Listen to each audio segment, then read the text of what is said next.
Washington strategist Rina Shah and CNN political commentator Paul Begala. Rina, it is interesting.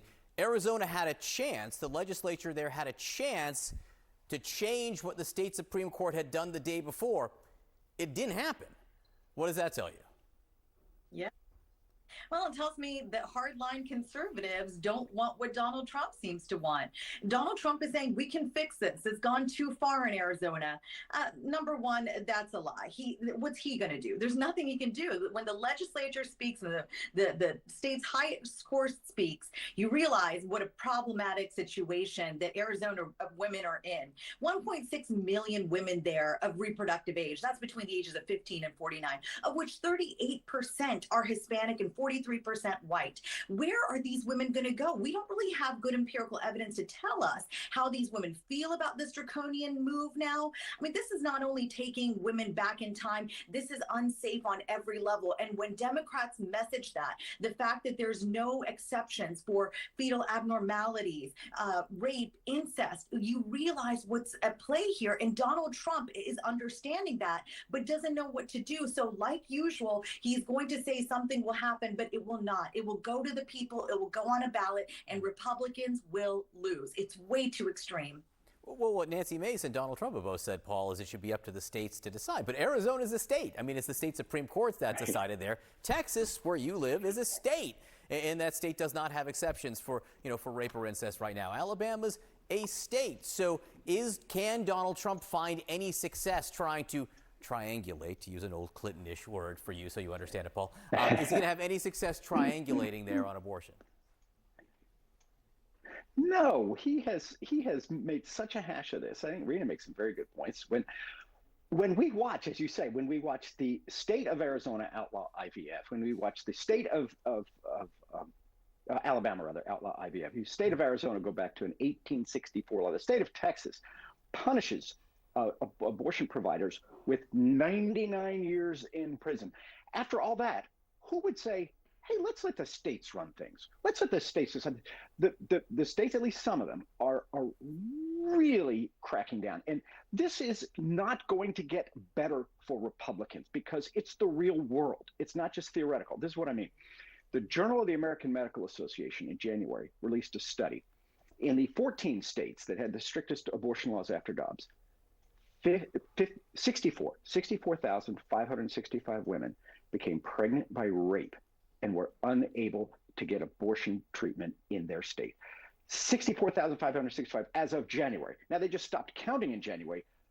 Tragically, the rapes didn't stop. So these are real women suffering in real states. And so when you say, gee, we're going to let the states decide this, I think those women are pretty upset about that.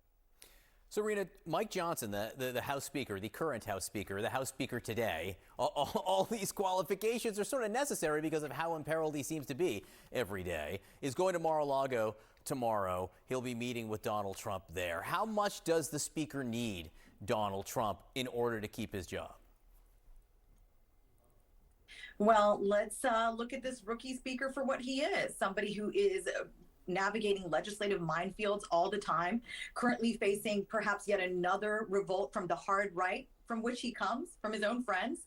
So really only two groups can save him, and of which they're not really groups. One group is the Democrats, the other is former President Donald Trump. So he's gonna go kiss the ring.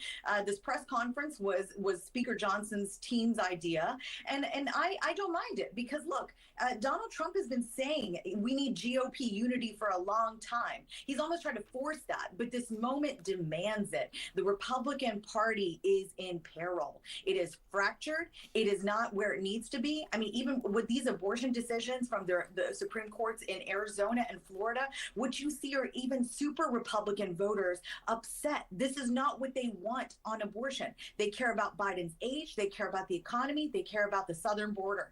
And so maybe Johnson and Trump coming together to have a kumbaya moment and Trump saving Johnson is what's needed in order for the country to see things done in the House chamber.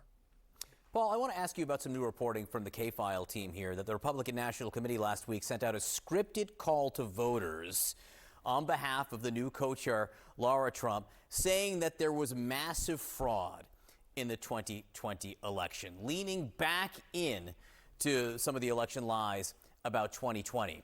I know that Democrats some want to run on the issue of democracy, protecting democracy in 2024. Does that tell you that the Republicans have no fear of this being an election issue? That may be, but fools rush in. I mean, as a Democrat, I love seeing, Siobhan and Roman and Kendall taking over everything. The president, Mr. Trump, the former president, used to, I guess still has, real pros running his campaign. I mean it. Susie Wiles, Chris LaCivita. These are serious professionals, and they've been running the campaigns. Why Trump did so well in the primaries.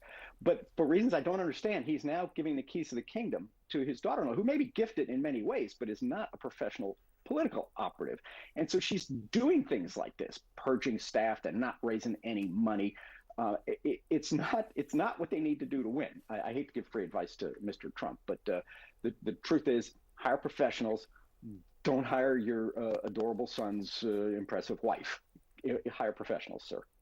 All right, Paul Begala, speaking up on behalf of political professionals everywhere. Rina Shah, to you as well. Thank you very much. Sarah? All right.